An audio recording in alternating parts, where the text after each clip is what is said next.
ಸ್ನೇಹಿತರೆ ನಮಸ್ಕಾರ. ಫೆಬ್ರವರಿ ಹಾಗೂ ಮಾರ್ಚ್ ತಿಂಗಳ ಹಣ ನಿಮಗೆ ಬಂದಿರಲಿಲ್ಲ.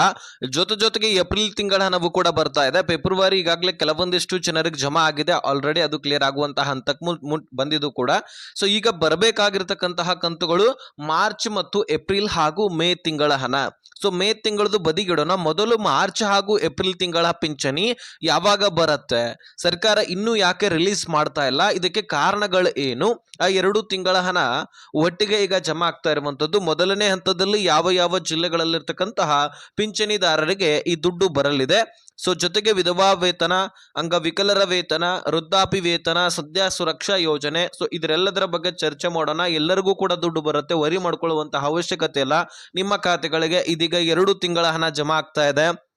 ಹಾಗಾದ್ರೆ ಈ ಪಿಂಚಣಿಯಲ್ಲಿ ಏನಾದ್ರೂ ಹೆಚ್ಚಳ ಆಗಬಹುದಾ, ಇದರ ಬಗ್ಗೆನೂ ಕೂಡ ಕ್ಲಿಯರಿಟಿ ಈ ವಿಡಿಯೋದಲ್ಲಿ ಸಿಗತ್ತೆ. ಬಹಳ ಇಂಪಾರ್ಟೆಂಟ್ ಮಾಹಿತಿ. ಪ್ರತಿಯೊಬ್ಬ ಪಿಂಚಣಿದಾರರು ಕೂಡ ಈ ವಿಡಿಯೋನ ಮಿಸ್ ಮಾಡದೆ ಕೊನೆವರೆಗೂ ವಾಚ್ ಮಾಡೋದಲ್ಲದೆ ಅರ್ಥ ಮಾಡ್ಕೊಳ್ಳಿ ಸ್ನೇಹಿತರೆ. ಸೊ ಹಾಗಾದ್ರೆ ಬನ್ನಿ, ಈ ಪಿಂಚಣಿ ಯೋಜನೆಯಲ್ಲಿ ಸ್ನೇಹಿತರೆ ನಿಮಗೆ ಬಹುತೇಕ ಅಂದ್ರೆ ಈ ಗ್ಯಾರಂಟಿ ಯೋಜನೆಗಳು ಬರೋಕ್ಕಿಂತ ಮುಂಚಿತವಾಗಿಯ ವಿಷಯವನ್ನ ಒಂದಿಷ್ಟು ಚರ್ಚೆ ಮಾಡ್ತೀನಿ, ನಿಮಗೆ ಕ್ಲಾರಿಟಿ ಪಕ್ಕಾ ಸಿಗತ್ತೆ. ಈ ಗ್ಯಾರಂಟಿ ಯೋಜನೆಗಳು ಬರೋಕ್ಕಿಂತ ಮುಂಚಿತವಾಗಿ ಪಿಂಚಣಿ ಯೋಜನೆ ನಿಮಗೆ ಪ್ರತಿ ತಿಂಗಳು, ಅಂದ್ರೆ ಈಗ ಮೇ ಪ್ರಾರಂಭವಾಯ್ತು ಅಂತ ಅನ್ಕೊಳ್ಳಿ. ಮೇ ತಿಂಗಳದ ಪಿಂಚಣಿ ಮೇ 1ನೇ ತಾರೀಕಿನಿಂದ ಪ್ರಾರಂಭವಾದ್ರೆ ಮೇ 5ನೇ ತಾರೀಕು ಒಳಗಾಗಿ ಮೇ ತಿಂಗಳ ಪಿಂಚಣಿ ಜಮಾ ಆಗಿ ಕ್ಲಿಯರ್ ಆಗಿಬಿಡ್ತಾ ಇತ್ತು. ಸೊ ಜೂನ್ ಪ್ರಾರಂಭವಾಯಿತು ಅಂದ್ರೆ ಜೂನ್ ತಿಂಗಳ ಪಿಂಚಣಿ ಅದೇ ತಿಂಗಳಲ್ಲಿ 1ನೇ ತಾರೀಕಿನ ಹಿಡ್ಕೊಂಡು 5ನೇ ತಾರೀಕು ಕೇವಲ 5 ದಿನದಲ್ಲಿ ಜಮಾ ಆಗಿ ಕ್ಲಿಯರ್ ಆಗಿಬಿಡ್ತಾ ಇತ್ತು. ಆದ್ರೆ ಈಗ ಪಿಂಚಣಿ ಗ್ಯಾರಂಟಿ ಯೋಜನೆಗಳು ಬಂದಾದ ಮೇಲೆ 2 ತಿಂಗಳು ಪೆಂಡಿಂಗ್ ಉಳಿಯೋದು ಅಥವಾ 3 ತಿಂಗಳು ಪೆಂಡಿಂಗ್ ಉಳಿಯೋದು ಅಥವಾ ಆ ಪೆಂಡಿಂಗ್ ಉಳಿದಿರ್ತಕ್ಕಂತಹ ದುಡ್ಡನ್ನ ಕೊಡದೇ ಇರುವುದು, ಬಹಳ ದಿನದವರೆಗೂ ಕೂಡ ಲೇಟ್ ಮಾಡಿ ಒಂದು ದುಡ್ಡನ್ನ ಖಾತೆಗಳಿಗೆ ಹಾಕೋದು, ಇದೆಲ್ಲವೂ ಕೂಡ ನಡೀತಾ ಇದೆ. ಸೊ ಮೊದಲಿಗೆ ಸರಿಯಾದ ಸಮಯಕ್ಕೆ ದುಡ್ಡು ಬರ್ತಾ ಇತ್ತು, ಆದ್ರೆ ಈಗ ಬರ್ತಾ ಇಲ್ಲ ಗ್ಯಾರಂಟಿ ಯೋಜನೆಗಳು ಬಂದಾಗಿನಿಂದ. ಹಾಗಾದ್ರೆ ಇದಕ್ಕೆ ಗ್ಯಾರಂಟಿ ಯೋಜನೆಗಳನ್ನೇ ಕಾರಣವಾಗ್ತಾವಲ್ಲ. ಸೊ ಬಹಳಷ್ಟು ಜನ ಕಮೆಂಟ್ಗಳನ್ನು ಕೂಡ ಮಾಡಿದ್ರು, ಪಿಂಚಣಿದಾರರು ಗ್ಯಾರಂಟಿ ಯೋಜನೆ ಬಂದಾಗಿನಿಂದ ಸರ್ ಸರಿಯಾಗಿ ದುಡ್ಡೇ ಬರ್ತಾ ಇಲ್ಲ ಅಂತ. ಹಾಗಾದ್ರೆ ಸರ್ಕಾರದ ಪರಿಸ್ಥಿತಿ ಈಗ ನೋಡ್ತಾ ಇದ್ರಿ ನೀವು. ಗ್ಯಾರಂಟಿ ಯೋಜನೆಗಳನ್ನ ಕೊಡ್ತಾ ಸಾಕಷ್ಟು ಸಾಲಗಳನ್ನು ಕೂಡ ಮಾಡಿಕೊಂಡಿದೆ. ಸರ್ಕಾರದ ಮೇಲೆ ಸಾಕಷ್ಟು ಸಾಲದ ಹೊರೆ ಇದೆ, ಬೆಲೆಗಳ ಏರಿಕೆ ಆಗಿದೆ. ಇನ್ನು ಪಿಂಚಣಿ ಹೆಚ್ಚಳ ಆಗತ್ತೆ ಅಂತ ಕೇಳ್ತಕ್ಕಂಥವರಿಗೆ ಈ ಉತ್ತರ ಸಿಗ್ತಾ ಇದೆ ನೋಡಿ. ಗ್ಯಾರಂಟಿ ಯೋಜನೆಗಳಿಂದ ಸಾಕಷ್ಟು ಸಾಲ ಇದೆ, ಪಿಂಚಣಿ ಸರಿಯಾಗಿ ಕೊಡ್ಲಿಕ್ಕೆ ಆಗ್ತಾ ಇಲ್ಲ. ಇಂತಹ ಸಂದರ್ಭದಲ್ಲಿ ಪಿಂಚಣಿ ಹೆಚ್ಚಳ ಆಗಬಹುದಾ? ಖಂಡಿತವಾಗ್ಲೂ ಇಲ್ಲ ಸ್ನೇಹಿತರೆ. ಆದ್ರೆ ಪಿಂಚಣಿ ಹೆಚ್ಚಳ ಆಗಬಹುದು ಅನ್ನುವಂತಹ ನಿರೀಕ್ಷೆ ಕೂಡ ನಾವು ಇಟ್ಕೊಳ್ಳೇಬೇಕು. ಯಾಕಂದ್ರೆ ಸರ್ಕಾರವೇ ಖುದ್ದಾಗಿ ಅಧಿಕೃತ ಮಾಹಿತಿಯನ್ನ ಘೋಷಣೆ ಮಾಡಿತ್ತು ಈ ಹಿಂದಿನ ದಿನಗಳಲ್ಲಿ. ಹಾಗಾದ್ರೆ ಹೆಚ್ಚಳ ಮಾಡಿದ್ರೂ ಸಹಿತ ನೀವು ನಿರೀಕ್ಷೆ ಇಟ್ಕೊಂಡು ಇರುವಂತಹ ಮಟ್ಟಿಗೇನು ನಿಮಗೆ ಹೆಚ್ಚಳ ಆಗೋದಿಲ್ಲ. ಅಂದ್ರೆ 2,000 ಅಥವಾ 2,500 ಇಷ್ಟು ನಿಮಗೆ ಹೆಚ್ಚಳ ಆಗಬಹುದಂತ ನಿರೀಕ್ಷೆ ಇಟ್ಕೊಂಡಿರ್ತೀರಿ. ಅಷ್ಟಂತರೂ ಹೆಚ್ಚಳ ಆಗೋದಿಲ್ಲ. ಹೆಚ್ಚಳ ಆದ್ರೂ 800 ರೂಪಾಯಿ ಇದ್ದಂತಹ ಪಿಂಚಣಿ 1,000ಕ್ಕೆ ಮಾತ್ರ ಅಥವಾ 1,200 ತನಕ ಹೆಚ್ಚಳ ಆಗಬಹುದು. ಅಷ್ಟು ಮಾತ್ರ, 200ರಿಂದ 400 ತನಕ ಹೆಚ್ಚಳ ಆಗಬಹುದು. ಅದಕ್ಕಿಂತ ಹೆಚ್ಚಳ ಆಗೋದು ಬಹುತೇಕ ಡೌಟು. ಹಾಗಾಗಿ ನೀವು ಹೆಚ್ಚಿನ ನಿರೀಕ್ಷೆಯನ್ನ ಇಟ್ಕೊಳ್ಬೇಡಿ. ಇನ್ನು ಈ ಪಿಂಚಣಿ ಯೋಜನೆಯಲ್ಲಿ ಪೆಂಡಿಂಗ್ ಉಳಿತಾ ಇರುವಂತದ್ದು ಅಂದ್ರೆ ಈ ಗ್ಯಾರಂಟಿ ಯೋಜನೆಗಳು ಬಂದಾಗಿನಿಂದ ಮತ್ತು ಈ ಪಿಂಚಣಿಯನ್ನ ಯಾವುದೇ ಪಕ್ಷ ಬಂದರೂ ಸಹ ಕೊಡ್ಲೇಬೇಕು. ಅಧಿಕಾರಕ್ಕೆ ಬಿಜೆಪಿ ಬರಲಿ, ಕಾಂಗ್ರೆಸ್ ಬರಲಿ ಅಥವಾ JDS ಇನ್ನಿತರ ಪಕ್ಷಗಳು ಬರಲಿ, ಆದ್ರೆ ಈ ಗ್ಯಾರಂಟಿ ಯೋಜನೆಗಳನ್ನ ಕೊಡ್ಲೇಬೇಕು. ಯಾಕೆ ಅಂತ ಕೇಳೋದಾದ್ರೆ ಇದು ಶಾಶ್ವತ ಯೋಜನೆ ಕಣ್ರಿ. ಗ್ಯಾರಂಟಿ ಯೋಜನೆಗಳು ಇಂದು ಕಾಂಗ್ರೆಸ್ ಪಕ್ಷ ಇರುವವರೆಗೂ ಮಾತ್ರ ಜಮಾ ಆಗತ್ತೆ.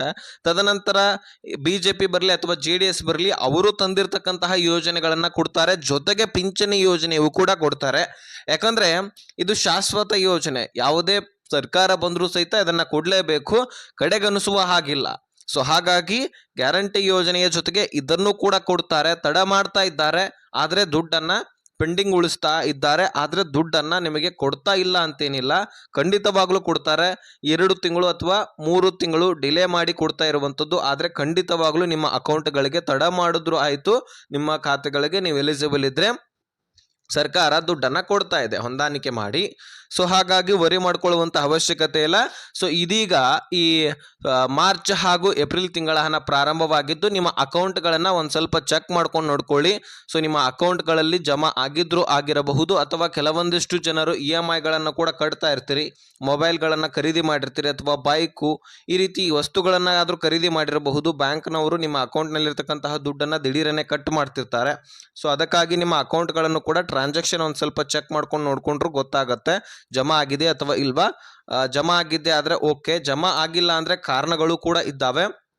ಇತ್ತೀಚಿನ ದಿನಗಳಲ್ಲಿ ಸಮಸ್ಯೆಗಳು ಕೂಡ ಇದ್ದಾವೆ. ಏನಪ್ಪಾ ಅಂದರೆ ಸೊ ಲಕ್ಷಾಂತರ ಫಲಾನುಭವಿಗಳನ್ನು ಈ ಪಿಂಚಣಿ ಯೋಜನೆಯಿಂದ ಹೊರಗಿಡಲಾಗ್ತಾ ಇದೆ. ಇದು ನಿಮ್ಮ ಗಮನದಲ್ಲಿರಲಿ.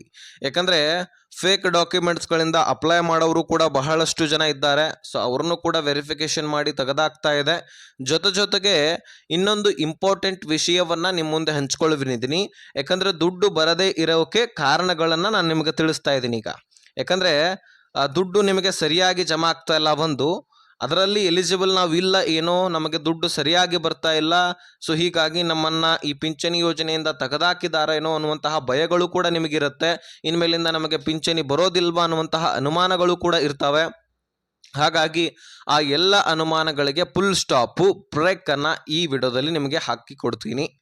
ಅದೇನೆಂದರೆ ಲಕ್ಷಾಂತರ ಫಲಾನುಭವಿಗಳು ಪಿಂಚಣಿ ಯೋಜನೆಯಲ್ಲಿ ಈಗ ಮುಖ್ಯವಾಗಿ ಹಿರಿಯ ನಾಗರಿಕರಲ್ಲಿ, ಅದು ಮಹಿಳೆಯರಾಗಿರಲಿ ಅಥವಾ ಪುರುಷರಾಗಿರಲಿ, ಲಕ್ಷಾಂತರ ಫಲಾನುಭವಿಗಳು ತೀರಿ ಹೋಗಿರ್ತಾರೆ. ಆದರೂ ಸಹಿತ ಅವರ ಹೆಸರಿನಲ್ಲಿ ಮರಣ ಪ್ರಮಾಣ ಪತ್ರವನ್ನು ತೆಗೆಸಿಕೊಂಡಿರೋದಿಲ್ಲ ಅವರ ಕುಟುಂಬಸ್ಥರು.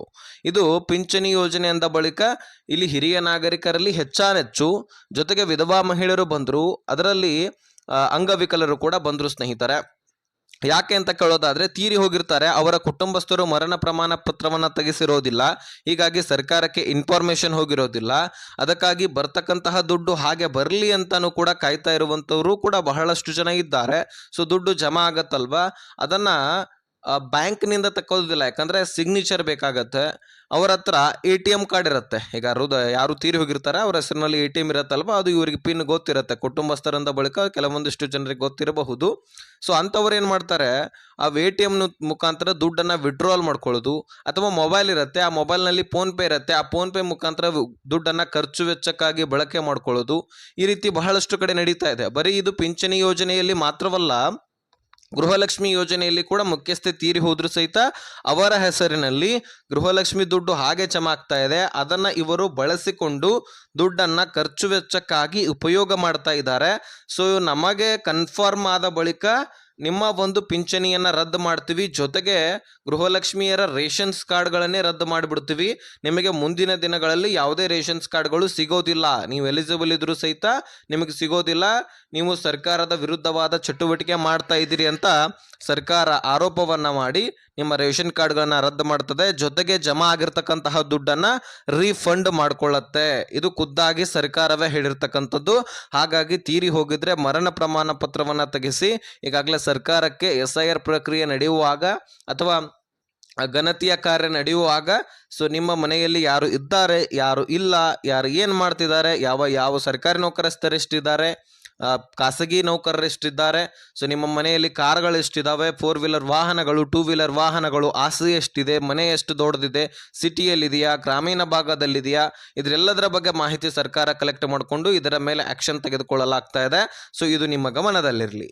ಸೊ ಇನ್ನು ನಿಮ್ಮ ಅಕೌಂಟ್ಗಳಿಗಂತೂ ದುಡ್ಡು ಬರ್ತಾ ಇದೆ, ವರಿ ಮಾಡ್ಕೊಳ್ಬೇಡಿ. ಇನ್ನು ಪಿಂಚಣಿ ಹೆಚ್ಚಳ ಆಗೋದ್ರ ಬಗ್ಗೆ ತಲೆ ಕೆಡಿಸ್ಕೊಳ್ಬೇಡಿ. ಅದು ಹೆಚ್ಚಳ ಆಗೋದಾದರೆ ಸದ್ಯದಲ್ಲಿನೇ ಆಗತ್ತೆ. ಹೆಚ್ಚಳ ಆದರೂ ದಿಢೀರನೆ ಸಿಕ್ಕಾಪಟ್ಟೆ ಏನು ಹೆಚ್ಚಳ ಆಗೋದಿಲ್ಲ. ಬಹಳಷ್ಟು ನಾವು ಅನಿಸಿಕೆಯನ್ನು ಅಂದರೆ ನಿರೀಕ್ಷೆಯನ್ನು ಇಟ್ಕೊಳ್ಳೋದು ಬೇಡ. 200 ಅಥವಾ 300 ಅಷ್ಟೇ ಹೆಚ್ಚಳ ಆಗೋದು. ಇದ್ರ ಬಗ್ಗೆ ಕ್ಲಾರಿಟಿ ಕೊಟ್ಟಿದ್ದೀನಿ. ಹಾಗಾಗಿ ಈ ವಿಷಯವನ್ನು ನೋಡಿದವರಿಗೆ ಧನ್ಯವಾದ. ಹಾಗೆ ಸಬ್ಸ್ಕ್ರೈಬ್ ಮಾಡ್ಕೊಳ್ಳಿ. ಈ ವಿಷಯವನ್ನು ಎಲ್ಲ ಪಿಂಚಣಿದಾರರಿಗೆ ಶೇರ್ ಮಾಡಿ.